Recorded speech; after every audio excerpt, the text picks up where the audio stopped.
নিজের প্রিয় মানুষ যখন প্রথমবার কাঁধে হাত রাখে তখন ওই অনুভূতিটা যেন এক মুহূর্তের জন্য পৃথিবীকে থমকে দেয়। মনে হয় হৃদস্পন্দন 1 সেকেন্ডের জন্য হয়ে গেছে।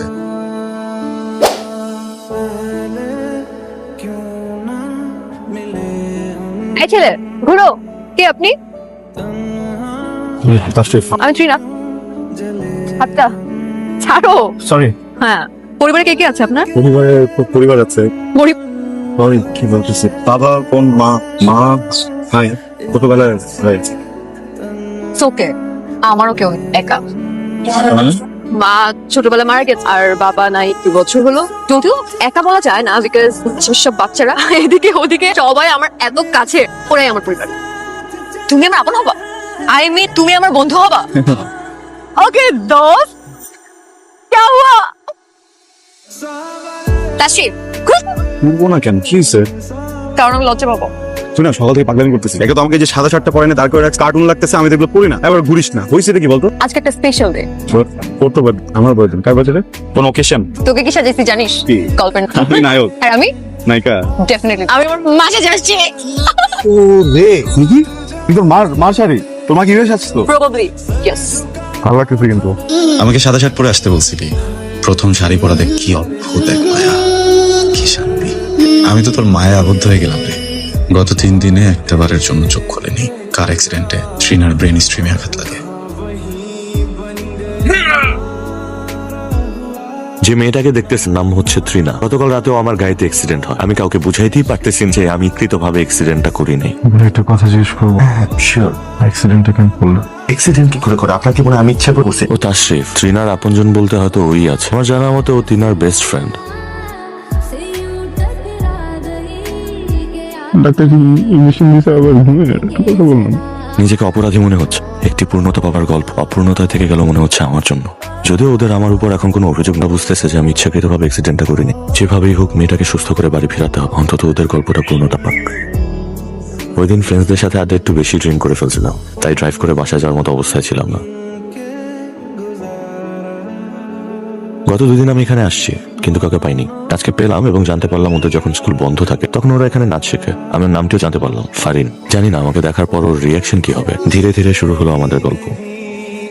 জানো, আমার যখন 5 বছর বয়স আমার বাবা আমার মাকে ছেড়ে চলেছে, ডিভোর্স। সেই থেকে আমার মা আমাকে কত কষ্ট করে মানুষ করেছে। সেই থেকে পুরুষ মানুষদের প্রতি বিশ্বাস আমার একেবারে উঠে। কিন্তু তোমার উপরে বিশ্বাসটা কেন জানি কাজ করছে। মানুষ মানুষকে বিশ্বাস করবে, এটাই তো স্বাভাবিক। কেউ বিশ্বাস ভাঙবে, কেউ বিশ্বাস করবে, এটাই ছোট্ট পৃথিবীর রীতিনীতি। আম্মু, আমি তো অনেকভাবেই চেষ্টা করতেছি, কোনোভাবেই পড়তেছে না। ফাইন আসছে, পরে কথা বলছি। আজকে কি মনটা একটু খারাপ?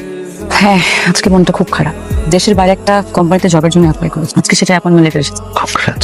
মাকে ছাড়া কখনো একা থাকে, মাও আমাকে ছাড়া কখনোই একা থাকবে থাকবো সেটা ভেবে মন খারাপ হচ্ছে। দরকার কি? কাছের মানুষজনকে ফেলে দূরে চলে যাওয়ার তো কোনো প্রয়োজন নেই। কষ্ট হবে না? আমি জানি তোমার কষ্টটা কিরকম। আমি বলছি কোনো দরকার নেই দেশের বাইরে চাকরিতে যাওয়ার জন্য। হ্যাঁ, মা আছে, পরিবারের সাথে থাকবা, এখানে অনেক ভালো চাকরি করা সম্ভব। জানো, আমি কখনো মা ছাড়া কারো কাঁধে মাথা রাখি, আজকে তোমার কাঁধে রাখলাম। আমার বিশ্বাস ভাঙবে না তো? কখনো তোমার বিশ্বাস সম্ভব? আমরা দুজনকে ভালোবাসতে শুরু করলো, আমাদের সবকিছু ভালোই যাচ্ছিল। আমি কি করবো আমি কিচ্ছু বুঝতে পারছি না। মেয়েটা চলছে না, দিন যত যাচ্ছে তত ভীষণ অবনতির দিকে যাচ্ছে। আম্মু, আমি কি বড় কোনো ভুল করে ফেললাম না? যে ভুল করেছে এই ভুলের কি কোনো ক্ষমা আছে? আমি ট্রেনার আপন, মানে ওর চাচা চাচি আরো অনেকের সাথে যোগাযোগ করেছি, কিন্তু আমি বুঝলাম না, কেউ না আসতে চাইলো না, কেউ কোনো ইন্টারেস্ট দেখালো না। কেন আমি ঠিক বুঝলাম না। যাদের আসার ইচ্ছে না তাদের তো জোর করার কিছু নেই, তাই না? ট্রিনা সবসময় বলতো ওর আপন কেউ নাই। বাবা মা মারা যাওয়ার পরে সবাই হারাই গেছে। প্রথম এই মানুষটাকে আমি সহ্য করতে পারতাম না, ভাবতাম খালি একটা গরম দেখায়। কিন্তু আস্তে আস্তে বুঝতে শিখলাম মানুষটা অতটা খারাপ না। ওকে, রাখছিস? তার সাথে কথা বলি। ওই যে অ্যাসাইনমেন্টের ব্যাপারে ফোন দিচ্ছে, চ্যাপ্টারটা বুঝতেছিলাম না তো, ভাবতেছি ওরটা কপি করে ফেলি। ভালো না তোর মানি ব্যাগটা? বেটার লাগ। আমি জানি তো। দোস্ত, আজকে তুই আমাকে খাওয়াবি আমার ফেভারিট রেস্টুরেন্টে। খাবো আজকে? কিন্তু ওই যে বেশি টাকা খরচ করবো না, বাচ্চা হইছো। ওইটা প্রবলেম নেই, কিন্তু কি কিন্তু না, মানে ওই আমার কাছে না আজকে টাকা নেই। তোর নিয়ত নাই? না না না না, আমার নিয়ত আছে, আসলে আমার নিয়ত আছে। আরে আরেকবার বল। আমার নিয়ত আছে, আমি তোকে খাওয়াবো। এর মানে কি হলো জানিস? কি? যে 3 বার বললি তোর নিয়ত আছে, এর মানে হলো তুই বরকত হলো। সরকার তো না তোর মানি ব্যাগটা বের। আমার মনে হয় তোর মানি ব্যাগে তো আমি ম্যাজিক। ফাইজলামি করিস তুই? What is this? এসব মানে কি? আমার এটা আরে শুনিস, প্লিজ আমার কথা শুনতে। চুপ থাক, আমার কথা শোন। আমার সাথে তোর ছোট কোনো কথা হইছে? কেউ প্যারালাইজ পেশেন্ট আর এই ধরনের patient time to time medicine very important. So তুই এই টাকাটা দিয়ে মেডিসিন নিবি। আর মামা, আমি কি তোর এটা ফ্রি দিছি? আমি টাকা ব্যাক নিব। 10,000 দিস, 15,000 নিব। দিবি না? 15,000 দিবি না? চল। তুমি টাকা করবি। ট্রিনা আমাকে অনেক বুঝতো, আমার কিছু না বলা সত্ত্বেও। আমি জানতাম আমি খুব সাদাসিধে একজন মানুষ, যার ভিতরে কোনো হিংসা নেই, কিন্তু আমার ভিতরেও যে এত হিংসা তা আমি রাব্বিকে দেখে উপলব্ধি করলাম। ও হচ্ছে রাব্বি। ট্রিনার এক্সাম থাকার কারণে আমরা গত কয়েকদিন এখানে আসতে পারি, আর গত কয়েকদিন ধরে রাব্বি শিশুদের পড়াচ্ছিল। ট্রিনার খুব ভালো লাগে। আমাদের দুজনের মাঝে আমরা একজন যোগ হলো। তাশরিফ, আকাশে তারা কখন জল করে জানো, যখন তারাদের মন খারাপ হয়। মন খারাপ কেন তো? আব্বুর কথা খুব মনে পড়তেছে, দেখতে পারলে ভালো লাগতো। আচ্ছা, আমিও তো একদিন মারা যাবো না, আমাকে কি কবর দিবে? কে দেবে? হর দিল। আমার কবর কি কেউ জিয়ারত করবে? আমি তো কোন নাই। তুই করিস? অপারেশন করা ভালো লাগতেছে না। থাক না, তোর জন্য একটু স্যাড ফিলও করা যায় না। বাদ দে। রাব্বি ছেলেটা কিন্তু ভালো। আমি না তোকে ছাড়া কাউকে বিশ্বাস করতে পারতাম না, মানে পারি না, কিন্তু ইদানিং কেন জানি খুব ইচ্ছা করে রাব্বিকে একটু বিশ্বাস করি, মানে বিশ্বাস করা যায় ওকে। ভালো ছেলে। ভালো ছেলে তো হবে, তা না হলে কি নিজে সবকিছু দিয়ে এরকম ওষুধের মাঝে বিলিয়ে দেয় বল? সৃষ্টিকর্তার একটা নিয়ম আছে জানিস, যখন কারো থেকে সবকিছু নিয়ে নেয় তখন তাকে ঠিক কোনো কিছু একটা দিয়ে সে সব শূন্যতা পূরণ করে দেয়। বুঝলি? তুই বুঝবি না। ট্রিনা রাব্বিকে খুব মন থেকে বিশ্বাস করতে চাচ্ছে, হলো আমাদের তিনজনের বন্ধুত্বের অধ্যায়। ট্রিনা এখন রাব্বির সাথে চলতে ফিরতে পছন্দ করে, যেটা আমার পছন্দ না। পছন্দ না বললে ভুল হবে, যেটা আমাকে খুব কষ্ট দেয়। দে না ফোন। রাব্বি, হ্যালো। ঠিক আছে। সবসময় বিজি বিজি বিজি। ট্রিনা, কি বল? তুই কি রাব্বিকে পছন্দ করিস? না, আই থিংক আমি ওকে অনেক পছন্দ করি, বাট আচ্ছা দোস্ত তুমি বেস্ট ফ্রেন্ড না, তোর কি মনে হয় রাব্বি কি আমার জন্য ঠিক হবে? কিন্তু রাব্বিকে পছন্দ করি, এখন রাব্বি কি ভালো ছিল? মানে আমি কোনো ভুল করতেছি? অনেক ভালো মানুষ। I know right. চল। কোনো ভুল করতেছিস না। ওকে, আই নো। কি খাবি?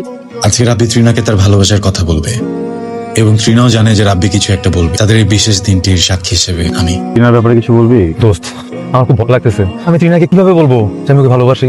আমাকে জিজ্ঞেস করতেছিস কেন? আমি কি জনে জনে গিয়ে প্রপোজ করবে তাই? যেভাবে ইচ্ছা সেভাবে বল, আমাকে জিজ্ঞেস করার তো কিছু নাই। তুই এত মুভি টুভি দেখোস, কিছু একটা সাজেস্ট কর। ট্রিনার সামনে গিয়ে বল, যা হওয়ার হয়ে যাবে। তোমার চোখে একটা মায়া, একটা আরাম আছে। আরামটা ফিল কর।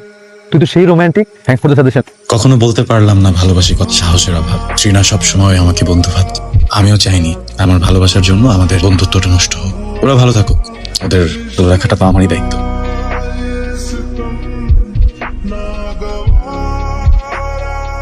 না বলা ভালোবাসাগুলো দূর থেকেই সুন্দর, একতরফা হয়ে থাকুক।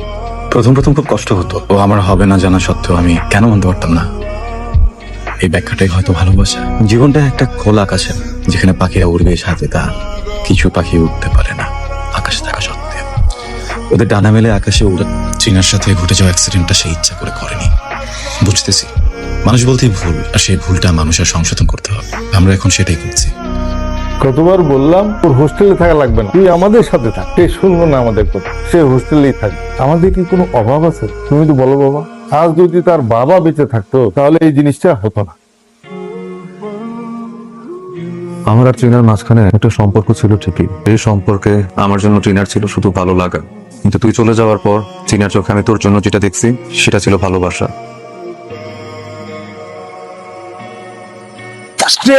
আমার মা রাজি হয়ে গেছে, আমি আর ট্রিনা খুব জলদি বিয়ে করতেছি।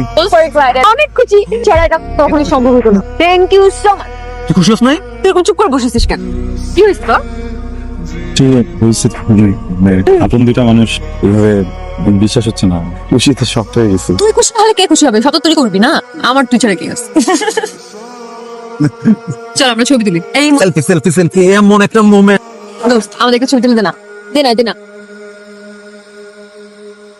ওকে হইছে। তাশরিফ, তাশরিফ, এই তাশরিফ। ও না, তাশরিফ।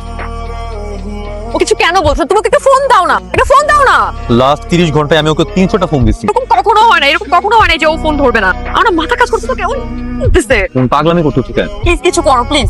রাবি ভাবে বসে থাকলে হবে না, ওর বাসায় একটা ফোন দাও না। চল ওর বাসায় যাই। আমি ওর বাসায় খোঁজ নিচ্ছি, ও কালকে থেকে বাসাতেও যায় না। আমি আসলে বিয়েটা করতে পারবো না। আই থিঙ্ক আমি তাশরিফকে ভীষণ রকমের ভালোবাসি। কালকে আমার ওর বোনের সাথে কথা হয়েছিল, ও আমাকে সব খুলে বলেছে। তাশরিফ নিজেও আমাকে পাগলের মতো ভালোবাসে। আমি জানি না ও কেন কখনো আমাকে কিছু খুলে বলেনি, কখনো আমাকে বুঝতেও দেয়নি, নাকি আমি বুঝতে পারিনি, আমি জানি না। এই 3 দিনে আমার কেমন ফিল হয়েছে আমি তোমাকে বলে বোঝাতে পারবো না। তোমার উপর আমার যেটা ছিল অ্যাফেকশন, ভালো লাগা। তুমি ভীষণ ভালো একজন মানুষ। তুমি তোমার লাইফে যে ডিসিশনই নাও না কেন, কেউ থাকুক না থাকুক, আমি পাশে আছি। থ্যাংক ইউ রাব্বি, তুমি ভীষণ ভালো একজন মানুষ। হয়তো আমার জন্য না, আই এম রিয়েলি সরি। তুই টিনাকে ভালোবাসিস। 8 দিন ধরে বেড়ে ঘুমাইতেছে, বুঝছিস? কোনো কথা বলে না, একটু নড়েও না। ডাক্তার যেন বলে, এই তুই একটু কথা বলে একটু শোন না, হয়তো ঠিক হবে। হ্যাঁ, কিন্তু একটু কথা বল না একটু। ডক্টর বলছে ও জলদি সুস্থ হয়ে যাবে। চেয়েছিলাম হারিয়ে যাবো হুতুরে, কিন্তু পারলাম কই। দেখা আমি তোর সাথে দেখা করতে আসছি না, কথা বলতেছি না, আমার জন্য ফাইন এখন তোকে শুধু একটা কথাই বলতেছি, প্লিজ আমাকে এভাবে মেসেজ দিস, কল দিস না যখন তখন। ও আর আমি একটা সম্পর্কের মধ্যে আছে, আমাদের সম্পর্কটা না ওখানে একটা ইস্যু ক্রিয়েট হচ্ছে, আমাদের মধ্যে একটা দেয়াল তৈরি হচ্ছে। প্লিজ ডোন্ট, আমাকে যেতে হবে আজকে। যেগুলো বলছি এগুলো একটু মাথায় রাখি। ঠিক আছে চল। আমরা ভুল মানুষের প্রতি আকৃষ্টটা বেশি হয়ে থাকে, যেটা আমারও হয়েছে। আনিকার পাগলামিগুলো আমার মনকে বলে দিল আমাকে ভালোবাসে, আমারও কি যেন হয়ে গেল। দেখো এখানে আমার তো কিছু করার নাই, আমাকে এত ভালোবাসে এটা তো আমি জানতাম না। আমরা তো থেকে একসাথে বড় হয়েছি, একসাথে চলেছি, কিন্তু আমাকে এত ভালোবাসে এটা তো আমি কখনো বুঝতে পারিনি। জানো আনিকা কষ্ট পেলে না আমার কষ্ট হয়, আমি আগে এই অনুভূতিটা আমার আগে কখনো হয়নি, কারোর জন্য হয়নি। আমার কাছে মনে হচ্ছে এই বিষয়টা আমার তোমাকে জানানো, আদারওয়াইজ তোমার সাথে ইনজাস্টিস হোক। ডিসিশন তোমার, তুমি যা বলবে তাই মাথা পেতে নিবে। তোমাকে তো আমি বিশ্বাস করেছিলাম নি, তুমি আমার বিশ্বাস হলো। তুমি একই কাজই করো, আমার বিশ্বাসটাই ভেঙে দিলে। যে আমার লাইফে আর কোনো ছেলেকে বিশ্বাস করতে পারো, যা ভালো লাগে তুমি যেভাবে ভালো থাকো এই করো, কিন্তু ভালো থাকো। ফারিনকে ভাবে কষ্ট দেওয়াটা আমার ঠিক হয়, আমি সত্যি অনেক বড় ভুল করে ফেললাম। আসলে এখানে আমার কোনো ভুল ছিল না, হয়তো ট্রিনারও কোনো ভুল ছিল না। মনের অজান্তেও জীবনের পথ চলা শেষ হয়ে গেল আমার চলা অভিমানে। জানি না এই ভুলের ক্ষমা আছে কিনা। তুমি আমার আপন হবা, আই মিন তুমি আমার বন্ধু হবা। একটা মানুষ যে একটা মানুষকে এতটা ভালোবাসতে পারে, এটাই 21 দিন আমি হসপিটালে থাকতে বুঝতে পেরেছি। ভালোবাসা কি জিনিস, ভালোবাসা মানুষকে কিভাবে আগলে রাখতে হয়, এটা হয়তো এই তাশরিফ নামে ছেলেটা দেখা না হলে আমি বুঝতে পারতাম। আমি এখন জানি ভালোবাসা আমার কিভাবে আগলে রাখতে হয়। আমার গল্পের পূর্ণতা হয়তো আমি পেলাম, হেরে যাওয়া গল্পের মানুষগুলো সত্যি কি হারে নাকি উদাহরণ হয়ে থাকে আমাদের জীবনের গল্পে। ভালো থাকুক সকল তাশরিফেরা, তাদের ভালোবাসাকে আগলে রাখুক এই শহর জুড়ে রঙিন করে। বেঁচে থাকুক সকল ভালোবাসার গল্পগুলো। আমিও তো একদিন মারা যাবো না, আমার